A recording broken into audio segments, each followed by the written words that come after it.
Last night Suraj Singh ji Rewa से। राधे श्याम जी।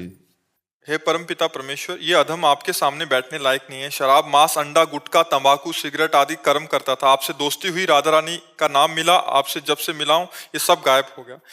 महाराज ये सब छोड़ दिए। हाँ, बहुत बहादुर आदमी हो। महाराज इनका एक प्रश्न था कि ये और इनकी धर्मपत्नी ने लव मैरिज किया था, हाँ, प्रेम बढ़िया, विवाह कोई किया था, 9 साल तक रिलेशन में रहे, हाँ। बट पवित्र नहीं रह पाए। बहुत कठिनाई हुई, माता पिता की मर्जी से इन्होंने शादी कर दी। बट अभी आपका सत्संग सुनने के बाद इनको एकदम नहीं। पश्चाताप हो रहा है कि माता पिता की आज्ञा से शादी हो गया, वो जिससे प्यार किया उससे हो गया, बढ़िया। बट पहले अपवित्र हो गए थे। ऐसा था कि कह रहे अभी बहुत पश्चाताप हो रहा सबसे है। बढ़िया आप बात मना यह है करते कि जिससे आपकी मित्रता हुई वही आपकी अर्धांगिनी बनी, इसलिए उसमें हमें कोई शिकवा शिकायत नहीं। आप आनंद से चलिए और आपका जो प्रेम है वो और पवित्र प्रेम में बदल के दोनों भगवान के मार्ग की अनुसरण करने वाली भक्ति को हृदय में धारण करो और दोनों भगवान को प्राप्त हो तो तुम्हारा प्यार सार्थक हो गया। दोनों एक ही जगह पहुंच जाओगे श्री भगवान के पास। आजकल जो प्यार होता है ना वो सब दिखावटी और नौटंकी नाटक होता है। वासना की पूर्ति की, फिर ब्रेकअप कहते हैं। ये ब्रेकअप मतलब शरीर को तुमने क्या समझ रखा है? दोना पत्तल समझ रखा है? अरे ये जीवन चरित्र है।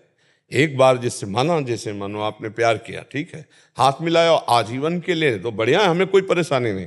हमें और कोई पक्ष नहीं देखना, तुम कहाँ के हो तुम कहाँ के, नहीं देख। दोनों ने प्यार किया, ठीक है, दोनों ने शरीर भाव किया, ठीक है, आजीवन उसका निर्वाह करो, अब तीसरे को मत छूना। दोनों में अब आजीवन निर्वाह करो, बढ़िया, कोई बात नहीं, क्योंकि कलिकाल है, इसमें इतना ही निर्वाह हो जाए बहुत बड़ी बात है। अब ये तो नहीं है कि थोड़े दिन हमारा मनोरंजन, वो आजकल जो चला क्या लिव इन रिलेशन, बोले अब हमारी नहीं बनी। अरे ऐसी तैसी तुम्हारी बनी नहीं, तुमने शरीर को खिलवाड़ समझ रखा है। ये कौन सा मतलब संविधान चला, हमारी तो समझ में नहीं आता है कि यार महीना 2 महीना तुम्हें रखा, इसके बाद बोला हमारी पसंद के नहीं, फिर इनको रखा, फिर हमारी पसंद के नहीं। ये तो पूरा जीवन मनोरंजन में कट जाएगा।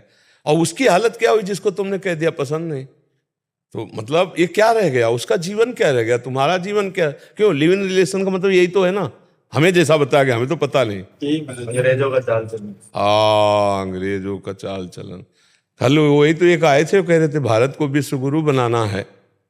वो कह रहे थे तो भारत को विश्व गुरु बनाना है, ऐसे भारत विश्व गुरु बन जाएगा? बेविचार नहीं बढ़ रहा हमारे भारत में, सोचो तो हम कैसे विश्व गुरु बन सकते हैं?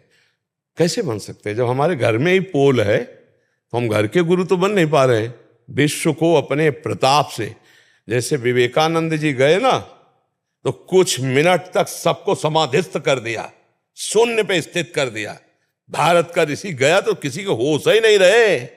और ये कहा मेरे बहन और भाइयों अंग्रेजी से ना, तो सबके चित्त में ऐसे लगा कि एकदम लूट लिया। और वो नव युवक शरीर, वो तेज, वो ब्रह्मचर्य भारत का जो ऋषि है उसका प्रभाव है। तब सबने माना कि विश्व गुरु के लिए तो मतलब तो हमें लगता है कि प्रेम निषेध नहीं, हम भी नहीं करते, इस बात का निषेध नहीं करते। दोस्ती करो लेकिन आजीवन के लिए करो, ये हम पहले से कहते चले आ रहे हैं। हम दोस्ती का निषेध नहीं करते, लेकिन तब तक जब तक तुम्हारा ये निर्णय पक्का ना हो जाए कि तुम दोनों दोस्त आजीवन एक साथ रहोगे, तब तक उसको पवित्र रखो। अगर कहीं तुम्हारा मन बदल गया तो वो पवित्र जीवन लेके दूसरे की सेवा में तो जा सकती, वो अपने अनुकूल वर्ण कर सकती। आप फिर इसके बाद जब तुमने शरीर का प्रयोग कर लिया, फिर अब तुम्हारी पसंद नहीं रह गई, फिर तो तुम्हारे को स्वीकार ही करना होगा। ये नियम होना चाहिए। अब जो चल पड़ा है कि भाई हमारी पसंद, और लव मैरिज करने के बाद 1 साल के बाद तलाक, ये लव मैरिज किसे कहते हैं? क्या मतलब हुआ तुम्हारे लव का, तुम्हारे प्यार का, कि 1 साल दे इसके बाद दोनों में झगड़ा हो, दोनों में तलाक? कैसा लव मैरिज भाई? प्यार का मतलब क्या होता है? तो आजकल के बच्चों का थोड़ा लव समझना चाहिए। आपको तो धन्यवाद है कि कम से कम उसका निर्वाह कर रहे हो, और आजीवन निर्वाह करना, और दोनों भगवान के मार्ग में प्रीता से चलना। भगवान का आश्रय लो और सुखी जीवन व्यतीत करने के लिए सहनशील बनो। उसकी गलती को आप सहन कर जाओ, आपकी कटुता को वो सहन कर जाए, गुस्सा आ जाता है। छोटी मोटी आपस में बातें होती रहती हैं, उनको सहा जाता है। ऐसा नहीं कि किसी को, जहाँ घर गृहस्थी परिवार 4 लोग रहते हैं वहाँ कभी थोड़ा प्रतिकूलता हो जाती, कभी एक को गुस्सा आ जाती तो एक सह गया, कभी उसको गुस्सा आ गई तो आप सह गए। इसका मतलब अपना नतीजा संबंध विच्छेद तक नहीं पहुंचना चाहिए, अपना नतीजा घंटा आध घंटा में फाइनल हो जाना चाहिए। सॉरी, क्षमा करो, मुस्कुरा दिया वो पानी पानी हो जाएगी। अब आपको ये लग रहा है मैं पति हूं, मैं कैसे क्षमा मांगू, तो वो कौन है? वो भी तो परम पति का अंश है, कोई अंतर थोड़ी है, वो भी तो दैवी शक्ति है।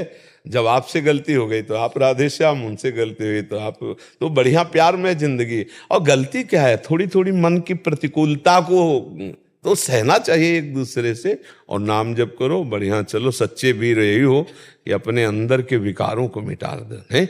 जैसे काफ़ी बातें आप बताए कि हमने छोड़ दी, अब अंदर की और बातें जो अध्यात्म में विघ्न डालने वाली, धीरे धीरे उनको समझते हुए, त्याग करते हुए, भगवान की प्रसन्नता ही, भगवान का साक्षात्कार ही मानव जीवन की पूर्णता है। यही पूर्णता है। राधा राधा नाम जपता हूं, आपका बस। हाँ, बस इसी से सब हो जाएगा। अब देख लेना। ज्ञान मूलम गुरु मूर्ति, पूजा मूलम गुरु पदम, मंत्र मूलम गुरु वाक्यम, मोक्ष मूलम गुरु पदम। हाँ, अगर इतना दृढ़ भाव है तो श्री जी अपने आप सब पार कर देगी। उन्हीं की करुणा के सहारे अपने लोग हैं जी।